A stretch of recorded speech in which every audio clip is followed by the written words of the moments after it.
ፖሊሶቹ ሊቀጡ አይገባ ይሆን?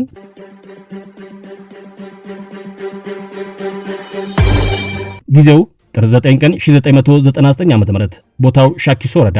እዚያ የሚገኝ የተንታለም ፋብሪካ አጠገብ አንድ ሰው ሞቶ ተገኝቷል። በዚህ ምክንያት የአካባቢው ነዋሪዎች በቦታው ተሰባስበዋል። ይህንን መሰባሰብ ለመበተን የፈለጉት 3 የፌዴራል ፖሊስ አባላት የመሳሪያ ቃታቸውን ስበዋል።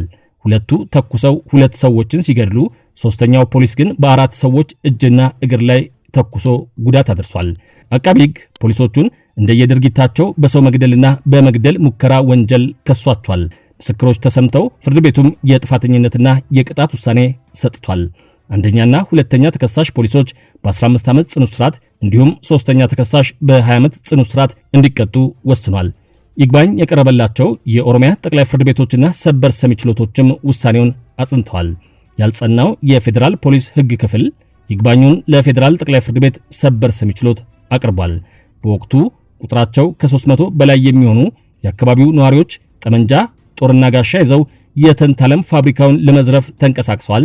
በዚህ ጊዜ ከፖሊሶች ጋር በተፈጠረ ግጭት ከሰዎቹ መካከል በተተኮሰ ጥይት የፖሊስ አባላትም ቆስለዋል። እውነታው ይህ መሆኑ በማስረጃ ተረጋግጦ እያለም ፖሊሶቹ ላይ የተወሰነው የእስር ቅጣት ተገቢ አይደለም በማለት ተቃውሟል። የፖሊሶቹን ድርጊት ራስን የመከላከል ሕጋዊ እርምጃ ነው፣ ይህ ደግሞ ሊያስቀጣ አይገባም በማለት ሰበር ውሳኔውን እንዲሽርለት ጠይቋል።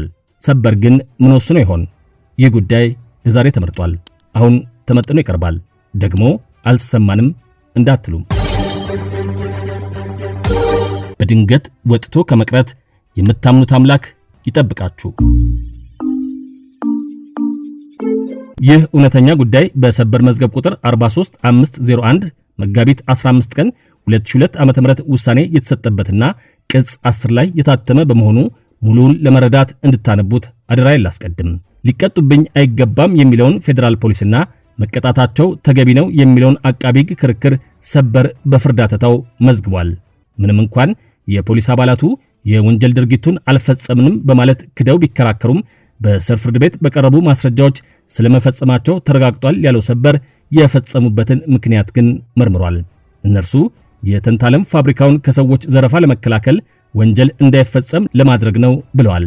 እንዲህ ባጋጠመ ጊዜ መልስ የሚሰጠው የወንጀል ሕግ ቁጥር 78 ነው።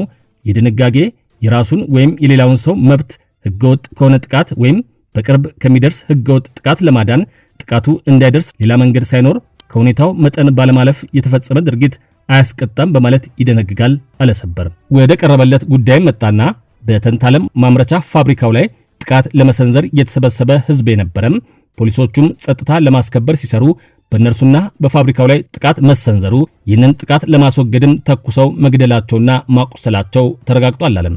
ነገር ግን ተከትሎ የሚነሳው ጥያቄ ፖሊሶቹ የተሰነዘረውን ጥቃት ለማስወገድ ከመግደልና ማቁሰል ባለፈ ሌላ አማራጭ አልነበራቸውም ወይ የሚለው ነው። እነርሱም አማራጭ ያልነበራቸው መሆኑንና የወሰዱት እርምጃ ሊደርስ ከነበረው ጥቃት ተመጣጣኝ ስለመሆኑ ማስረዳት ቢገባቸውም አላስረዱም። ድርጊታቸው ሕገወጥ ጥቃትን ለማስወገድ ነው የሚያስብል መነሻ ቢኖረውም የፈጸሙት የነፍስ ግድያ ወንጀል በሕጉ ከተመለከተው መጠን በማለፍ መሆኑን ተገንዝበናል አለም። ይህ ቢሆንም በወንጀል ሕግ አንቀጽ 79 ንዑስ አንቀጽ 1 መሰረት ግን ቅጣት ሊቀነስላቸው ይገባል በማለትና የተከሰሱበትን የወንጀል አንቀጽ ወደ ቀላል የሆነ የሰው ግድያ በመቀየር አንደኛና ሁለተኛ አመልካቾች በ3 ዓመት፣ ሶስተኛ አመልካች ደግሞ በ5 ዓመት እስራት እንዲቀጡ ወስኗል። ይዛሬውን አበቃን።